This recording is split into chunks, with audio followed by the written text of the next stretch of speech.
ನಿಮ್ಮ ಜೀವನವನ್ನು ಸಂಪೂರ್ಣವಾಗಿ ಬದಲಾಯಿಸಬಲ್ಲ ಒಂದು ಶಕ್ತಿ ನಿಮ್ಮೊಳಗೇ ಇದೆ. ಅದಕ್ಕೆ ಹಣದ ಅಗತ್ಯವಿಲ್ಲ, ಅಧಿಕಾರದ ಅಗತ್ಯವಿಲ್ಲ, ದೊಡ್ಡ ಪ್ರತಿಭೆಯ ಅಗತ್ಯವೂ ಇಲ್ಲ. ಆದರೆ ಈ ಒಂದು ಶಕ್ತಿಯನ್ನು ಅರ್ಥಮಾಡಿಕೊಂಡವರು ಎಷ್ಟೇ ಕಠಿಣ ಪರಿಸ್ಥಿತಿಯಲ್ಲಿದ್ದರೂ ತಮ್ಮ ಗೌರವವನ್ನು ಉಳಿಸಿಕೊಂಡಿದ್ದಾರೆ, ಸರಿಯಾದ ನಿರ್ಧಾರಗಳನ್ನು ತೆಗೆದುಕೊಂಡಿದ್ದಾರೆ ಮತ್ತು ಇತರರ ಮನಸ್ಸಿನ ಮೇಲೂ ಪ್ರಭಾವ ಬೀರಿದ್ದಾರೆ. ವಿಚಿತ್ರವೆಂದರೆ ಹೆಚ್ಚಿನ ಜನರು ಈ ಶಕ್ತಿಯನ್ನು ದೌರ್ಬಲ್ಯ ಎಂದು ತಪ್ಪಾಗಿ ಅರ್ಥಮಾಡಿಕೊಳ್ಳುತ್ತಾರೆ. ಆದರೆ ನಿಜವಾಗಿ ಮೌನವು ಕೆಲವೊಮ್ಮೆ 1000 ಮಾತುಗಳಿಗಿಂತಲೂ ಹೆಚ್ಚು ಪರಿಣಾಮಕಾರಿಯಾಗಿರುತ್ತದೆ. ಇಂದು ಮೌನವು ಹೇಗೆ ನಿಮ್ಮ ಜೀವನದ ಅತ್ಯಂತ ದೊಡ್ಡ ಶಕ್ತಿಯಾಗಬಹುದು ಎಂಬುದನ್ನು ತಿಳಿದುಕೊಳ್ಳೋಣ. ನಮ್ಮ ಸಮಾಜದಲ್ಲಿ ಹೆಚ್ಚು ಮಾತನಾಡುವವರನ್ನೇ ಆತ್ಮವಿಶ್ವಾಸಿ ಎಂದು ಭಾವಿಸಲಾಗುತ್ತದೆ. ಪ್ರತಿಯೊಂದು ವಿಚಾರಕ್ಕೂ ತಕ್ಷಣ ಉತ್ತರಿಸುವವರು ಬುದ್ಧಿವಂತರು ಎಂಬ ಕಲ್ಪನೆಯೂ ಇದೆ. ಆದರೆ ಗಮನಿಸಿ ನೋಡಿ, ಜೀವನದಲ್ಲಿ ಅತೀ ದೊಡ್ಡ ತಪ್ಪುಗಳು ಆಗುವುದು ನಾವು ಯೋಚಿಸದೆ ಮಾತನಾಡಿದಾಗ. ಕೋಪದಲ್ಲಿ ಹೇಳಿದ ಒಂದು ಮಾತು ವರ್ಷಗಳ ಸಂಬಂಧವನ್ನು ಮುರಿಯಬಹುದು. ಆತುರದಲ್ಲಿ ನೀಡಿದ ಒಂದು ಪ್ರತಿಕ್ರಿಯೆ ನಮ್ಮ ವ್ಯಕ್ತಿತ್ವದ ಬಗ್ಗೆ ತಪ್ಪು ಅಭಿಪ್ರಾಯವನ್ನು ಹುಟ್ಟಿಸಬಹುದು. ಮನೋವಿಜ್ಞಾನದಲ್ಲಿ ಇದನ್ನು ರಿಯಾಕ್ಟಿವ್ ಬಿಹೇವಿಯರ್ ಎಂದು ಕರೆಯುತ್ತಾರೆ. ಅಂದರೆ ಭಾವನೆಗಳು ಬುದ್ಧಿಯನ್ನು ನಿಯಂತ್ರಿಸುವ ಕ್ಷಣ. ಅಂತಹ ಸಮಯದಲ್ಲಿ ಮಾತನಾಡುವ ಪ್ರತಿಯೊಂದು ಪದವೂ ನಮ್ಮ ವಿರುದ್ಧವೇ ಕೆಲಸ ಮಾಡುವ ಸಾಧ್ಯತೆ ಹೆಚ್ಚಿರುತ್ತದೆ. ಆದರೆ ಕೆಲವೇ ಕ್ಷಣಗಳ ಮೌನವು ನಮ್ಮ ಮೆದುಳಿಗೆ ಭಾವನೆಗಳನ್ನು ಶಾಂತಗೊಳಿಸಿ ಸರಿಯಾದ ನಿರ್ಧಾರ ತೆಗೆದುಕೊಳ್ಳುವ ಅವಕಾಶವನ್ನು ನೀಡುತ್ತದೆ. ಒಮ್ಮೆ ಯೋಚಿಸಿ, ಯಾರಾದರೂ ನಿಮ್ಮನ್ನು ಅವಮಾನಿಸಿದಾಗ, ನಿಮ್ಮ ಬಗ್ಗೆ ಸುಳ್ಳು ಹೇಳಿದಾಗ ಅಥವಾ ನಿಮ್ಮನ್ನು ಕೆರಳಿಸಲು ಪ್ರಯತ್ನಿಸಿದಾಗ ತಕ್ಷಣ ಪ್ರತಿಕ್ರಿಯೆ ನೀಡುವುದು ಸುಲಭ. ಆದರೆ ಸ್ವಲ್ಪ ಹೊತ್ತು ಮೌನವಾಗಿರುವುದು ಕಷ್ಟ. ಏಕೆಂದರೆ ನಮ್ಮ ಅಹಂಕಾರ ತಕ್ಷಣ ಉತ್ತರ ಕೊಡಬೇಕೆಂದು ಒತ್ತಾಯಿಸುತ್ತದೆ. ಆದರೆ ಇದೇ ಸ್ಥಳದಲ್ಲಿ ಬಲಿಷ್ಠ ವ್ಯಕ್ತಿ ಮತ್ತು ದುರ್ಬಲ ವ್ಯಕ್ತಿಯ ನಡುವಿನ ವ್ಯತ್ಯಾಸ ಗೋಚರಿಸುತ್ತದೆ. ದುರ್ಬಲ ವ್ಯಕ್ತಿ ತನ್ನ ಭಾವನೆಗಳ ಕೈಗೊಂಬೆಯಾಗುತ್ತಾನೆ. ಬಲಿಷ್ಠ ವ್ಯಕ್ತಿ ತನ್ನ ಭಾವನೆಗಳನ್ನು ನಿಯಂತ್ರಿಸುತ್ತಾನೆ. ಅವನು ಯಾವಾಗ ಮಾತನಾಡಬೇಕು, ಯಾವಾಗ ಮೌನವಾಗಿರಬೇಕು ಎಂಬುದನ್ನು ತಿಳಿದಿರುತ್ತಾನೆ. ಭಗವದ್ಗೀತೆಯಲ್ಲಿ ಶ್ರೀಕೃಷ್ಣರು ಅರ್ಜುನನಿಗೆ ಕೇವಲ ಯುದ್ಧದ ತಂತ್ರವನ್ನು ಮಾತ್ರ ಹೇಳಲಿಲ್ಲ, ಮನಸ್ಸಿನ ಮೇಲೆ ಹಿಡಿತ ಸಾಧಿಸುವುದೇ ನಿಜವಾದ ವಿಜಯ ಎಂದು ತಿಳಿಸಿದರು. ಮನಸ್ಸು ಅಶಾಂತವಾಗಿದ್ದಾಗ ತೆಗೆದುಕೊಳ್ಳುವ ನಿರ್ಧಾರಗಳು ಜೀವನವನ್ನು ತಪ್ಪು ದಾರಿಯಲ್ಲಿ ನಡೆಸುತ್ತವೆ. ಆದರೆ ಮನಸ್ಸು ಸ್ಥಿರವಾಗಿದ್ದಾಗ ಅತ್ಯಂತ ಕಠಿಣ ಪರಿಸ್ಥಿತಿಯಲ್ಲಿಯೂ ಸರಿಯಾದ ದಾರಿ ಕಾಣಿಸುತ್ತದೆ.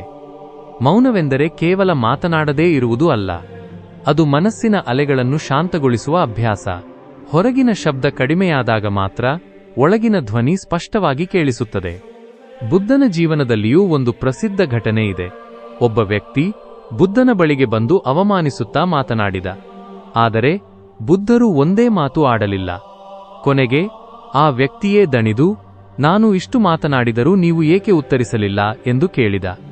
ಆಗ ಬುದ್ಧರು ಹೇಳಿದರು, ಯಾರಾದರೂ ಒಂದು ಉಡುಗೊರೆಯನ್ನು ಕೊಟ್ಟಾಗ ನಾವು ಅದನ್ನು ಸ್ವೀಕರಿಸದಿದ್ದರೆ ಅದು ಯಾರ ಬಳಿಯೇ ಉಳಿಯುತ್ತದೆ, ಆ ವ್ಯಕ್ತಿ ಕೊಟ್ಟವರ ಬಳಿಯೇ ಉಳಿಯುತ್ತದೆ ಎಂದನು.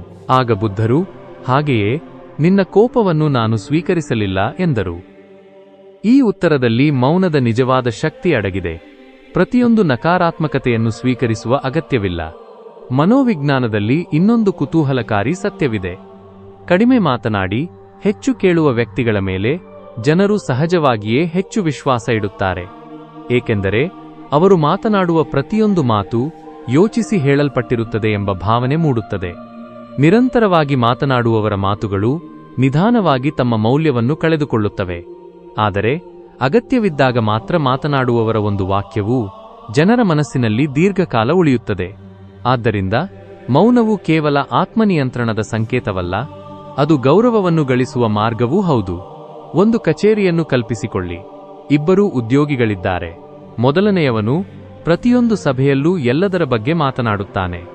ಎರಡನೆಯವನು ಎಲ್ಲವನ್ನೂ ಗಮನದಿಂದ ಕೇಳುತ್ತಾನೆ. ಬೇಕಾದಾಗ ಮಾತ್ರ ಸ್ಪಷ್ಟವಾದ ಅಭಿಪ್ರಾಯವನ್ನು ಹೇಳುತ್ತಾನೆ. ಕೆಲವು ತಿಂಗಳ ನಂತರ ಮಹತ್ವದ ಜವಾಬ್ದಾರಿಯನ್ನು ಯಾರಿಗೆ ನೀಡಲಾಗುತ್ತದೆ? ಹೆಚ್ಚಿನ ಸಂದರ್ಭಗಳಲ್ಲಿ ಎರಡನೆಯ ವ್ಯಕ್ತಿಗೆ. ಏಕೆಂದರೆ ಅವನ ಮಾತುಗಳಲ್ಲಿ ತೂಕ ಇರುತ್ತದೆ. ಮೌನವು ಅವನಿಗೆ ಗಮನಿಸುವ ಸಾಮರ್ಥ್ಯವನ್ನು ಕೊಟ್ಟಿರುತ್ತದೆ. ಗಮನಿಸುವವನು ಹೆಚ್ಚು ಕಲಿಯುತ್ತಾನೆ. ಹೆಚ್ಚು ಕಲಿಯುವವನು ಉತ್ತಮ ನಿರ್ಧಾರಗಳನ್ನು ತೆಗೆದುಕೊಳ್ಳುತ್ತಾನೆ. ಚಾಣಕ್ಯ ನೀತಿಯಲ್ಲಿ ಒಂದು ಆಳವಾದ ಸಂದೇಶವಿದೆ. ಪ್ರತಿಯೊಂದು ಆಲೋಚನೆಯನ್ನು, ಪ್ರತಿಯೊಂದು ಯೋಜನೆಯನ್ನು ಎಲ್ಲರ ಮುಂದೆ ಹೇಳಬಾರದು ಎಂದು ಚಾಣಕ್ಯರು ಎಚ್ಚರಿಸುತ್ತಾರೆ. ಏಕೆಂದರೆ ಪ್ರತಿಯೊಬ್ಬರೂ ನಿಮ್ಮ ಯಶಸ್ಸನ್ನು ಬಯಸುವುದಿಲ್ಲ. ಕೆಲವು ಯೋಜನೆಗಳು ಮೌನದಲ್ಲೇ ಬೆಳೆಯುತ್ತವೆ. ಒಂದು ಬೀಜವು ನೆಲದೊಳಗೆ ಶಾಂತವಾಗಿ ಬೆಳೆಯುವಂತೆ ನಿಮ್ಮ ಗುರಿಗಳೂ ಕೂಡ ಅತಿಯಾದ ಮಾತುಗಳಿಲ್ಲದೆ ಬೆಳೆಯಬೇಕು. ಎಲ್ಲರ ಮೆಚ್ಚುಗೆಯನ್ನು ಹುಡುಕುತ್ತಾ ನಮ್ಮ ಕನಸುಗಳನ್ನು ಹೇಳುತ್ತಾ ಹೋದರೆ ಕೆಲವೊಮ್ಮೆ ಇತರರ ಅನುಮಾನಗಳು ನಮ್ಮ ಆತ್ಮವಿಶ್ವಾಸವನ್ನೇ ದುರ್ಬಲಗೊಳಿಸುತ್ತವೆ. ಆದರೆ ಮೌನವಾಗಿ ಕೆಲಸ ಮಾಡುವ ವ್ಯಕ್ತಿಯ ಫಲಿತಾಂಶವೇ ಅವನ ಪರವಾಗಿ ಮಾತನಾಡುತ್ತದೆ. ಇದರರ್ಥ ಯಾವಾಗಲೂ ಮೌನವಾಗಿರಬೇಕು ಎಂದಲ್ಲ. ಅನ್ಯಾಯ ನಡೆಯುವಾಗ ಮೌನ ತಪ್ಪು. ಸತ್ಯ ಹೇಳಬೇಕಾದ ಸ್ಥಳದಲ್ಲಿ ಮೌನ ಭಯವಾಗಬಹುದು. ನಿಮ್ಮ ಕುಟುಂಬಕ್ಕೆ, ನಿಮ್ಮ ಮೌಲ್ಯಗಳಿಗೆ ಅಥವಾ ನ್ಯಾಯಕ್ಕೆ ಧಕ್ಕೆ ಬಂದಾಗ ಧೈರ್ಯದಿಂದ ಮಾತನಾಡಲೇಬೇಕು. ಆದ್ದರಿಂದ ನಿಜವಾದ ಜ್ಞಾನ ಎಂದರೆ ಯಾವಾಗ ಮಾತನಾಡಬೇಕು ಮತ್ತು ಯಾವಾಗ ಮೌನವಾಗಿರಬೇಕು ಎಂಬ ವ್ಯತ್ಯಾಸವನ್ನು ಅರ್ಥಮಾಡಿಕೊಳ್ಳುವುದು. ಇದೇ ಭಾವನಾತ್ಮಕ ಪ್ರಬುದ್ಧತೆ. ಹಾಗಾದರೆ ಮೌನವನ್ನು ಜೀವನದ ಶಕ್ತಿಯನ್ನಾಗಿ ಹೇಗೆ ಮಾಡಬಹುದು? ಮೊದಲನೆಯದು, ಕೋಪ ಬಂದಾಗ ತಕ್ಷಣ ಉತ್ತರ ಕೊಡಬೇಡಿ. ಕೆಲವು ಕ್ಷಣ ಮೌನವಾಗಿರಿ. ಎರಡನೆಯದು, ಮಾತನಾಡುವುದಕ್ಕಿಂತ ಹೆಚ್ಚು ಕೇಳುವ ಅಭ್ಯಾಸ ಬೆಳೆಸಿಕೊಳ್ಳಿ. ಜನರ ಮಾತುಗಳ ಹಿಂದೆ ಇರುವ ಭಾವನೆಗಳನ್ನು ಅರ್ಥಮಾಡಿಕೊಳ್ಳಲು ಪ್ರಯತ್ನಿಸಿ. ಮೂರನೆಯದು, ನಿಮ್ಮ ಪ್ರತಿಯೊಂದು ಗುರಿಯನ್ನೂ ಎಲ್ಲರೊಂದಿಗೆ ಹಂಚಿಕೊಳ್ಳಬೇಡಿ. ನಿಮ್ಮ ಪರಿಶ್ರಮವನ್ನು ಫಲಿತಾಂಶದ ಮೂಲಕ ಜಗತ್ತಿಗೆ ತೋರಿಸಿ. ನಾಲ್ಕನೆಯದು, ಪ್ರತಿದಿನ ಕೆಲ ನಿಮಿಷಗಳು ಯಾವುದೇ ಮೊಬೈಲ್, ಯಾವುದೇ ಶಬ್ದವಿಲ್ಲದೆ ನಿಮ್ಮೊಂದಿಗೆ ನೀವು ಮೌನವಾಗಿ ಕುಳಿತುಕೊಳ್ಳಿ. ಈ ಸಣ್ಣ ಅಭ್ಯಾಸ ನಿಮ್ಮ ಮನಸ್ಸನ್ನು ಸ್ಪಷ್ಟಗೊಳಿಸುತ್ತದೆ. ನಿಮ್ಮ ಆಲೋಚನೆಗಳು ಕ್ರಮೇಣ ಗಟ್ಟಿಯಾಗುತ್ತವೆ. ನಿರ್ಧಾರಗಳಲ್ಲಿ ಆತ್ಮವಿಶ್ವಾಸ ಹೆಚ್ಚುತ್ತದೆ. ಸ್ವಾಮಿ ವಿವೇಕಾನಂದರು ಹೇಳುತ್ತಿದ್ದರು, ಹೊರಗಿನ ಶಕ್ತಿಗಿಂತ ಒಳಗಿನ ಶಕ್ತಿಯೇ ಮನುಷ್ಯನನ್ನು ಮಹಾನ್ ಮಾಡುತ್ತದೆ ಎಂದು. ಆ ಒಳಗಿನ ಶಕ್ತಿಯನ್ನು ಬೆಳೆಸುವ ಸರಳ ಮಾರ್ಗಗಳಲ್ಲಿ ಮೌನವೂ ಒಂದು. ಮೌನವು ಭಯವಲ್ಲ, ಮೌನವು ಸೋಲಲ್ಲ, ಮೌನವು ದುರ್ಬಲತೆಯೂ ಅಲ್ಲ. ಸರಿಯಾದ ಸಮಯದಲ್ಲಿ ಮೌನವನ್ನು ಆರಿಸಿಕೊಳ್ಳುವುದು ನಮ್ಮ ಮನಸ್ಸಿನ ಮೇಲೆ ನಮಗಿರುವ ಹಿಡಿತದ ಸಾಕ್ಷಿ.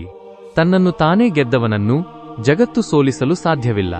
ಆದ್ದರಿಂದ ಇಂದಿನಿಂದ ಒಂದು ನಿರ್ಧಾರ ಮಾಡಿ, ಪ್ರತಿಯೊಂದು ಮಾತಿಗೆ ಪ್ರತಿಕ್ರಿಯೆ ನೀಡುವ ಅಗತ್ಯವಿಲ್ಲ. ಪ್ರತಿಯೊಂದು ಟೀಕೆಗೆ ಉತ್ತರಿಸುವ ಅಗತ್ಯವಿಲ್ಲ. ಪ್ರತಿಯೊಂದು ವಾದವನ್ನು ಗೆಲ್ಲುವ ಅಗತ್ಯವೂ ಇಲ್ಲ. ಕೆಲವೊಮ್ಮೆ ನಿಮ್ಮ ಮೌನವೇ ನಿಮ್ಮ ವ್ಯಕ್ತಿತ್ವದ ಬಗ್ಗೆ 1000 ಮಾತುಗಳಿಗಿಂತ ಹೆಚ್ಚು ಹೇಳುತ್ತದೆ. ನೆನಪಿಟ್ಟುಕೊಳ್ಳಿ, ಮಾತನಾಡುವ ಮೊದಲು ಯೋಚಿಸುವ ವ್ಯಕ್ತಿ ಬುದ್ಧಿವಂತನಾಗಬಹುದು, ಆದರೆ ಯಾವಾಗ ಮೌನವಾಗಿರಬೇಕು ಎಂದು ತಿಳಿದಿರುವ ವ್ಯಕ್ತಿಯೇ ನಿಜವಾದ ಶಕ್ತಿಶಾಲಿ. ಇಂದಿನ ನಿಮ್ಮ ಒಂದು ಸಣ್ಣ ಅಭ್ಯಾಸ, ಅಗತ್ಯವಿಲ್ಲದ ಪ್ರತಿಕ್ರಿಯೆಯನ್ನು ಬಿಟ್ಟು ಮೌನವನ್ನು ಆರಿಸಿಕೊಳ್ಳುವುದು, ನಾಳೆಯ ನಿಮ್ಮ ದೊಡ್ಡ ಯಶಸ್ಸಿನ ಅಡಿಪಾಯವಾಗಬಹುದು. ನೈತಿಕ ಕಥೆಗಳು, ಬುದ್ಧರ ಜೀವನ ಪಾಠಗಳು, ಶ್ರೀಕೃಷ್ಣನ ಅಮೂಲ್ಯ ವಚನಗಳು ಹಾಗೂ ಇನ್ನಿತರ ಸ್ಫೂರ್ತಿದಾಯಕ ಕನ್ನಡ ವಿಡಿಯೋಗಳಿಗಾಗಿ ಈಗಲೇ ನಮ್ಮ ಚಾನೆಲ್ ಅನ್ನು ಸಬ್ಸ್ಕ್ರೈಬ್ ಮಾಡಿ. ನಿಮ್ಮ ಪ್ರತಿಯೊಂದು ಬೆಂಬಲವು ನಮ್ಮ ಮುಂದಿನ ಪ್ರಯತ್ನಗಳಿಗೆ ಪ್ರೇರಣೆಯಾಗಲಿದೆ.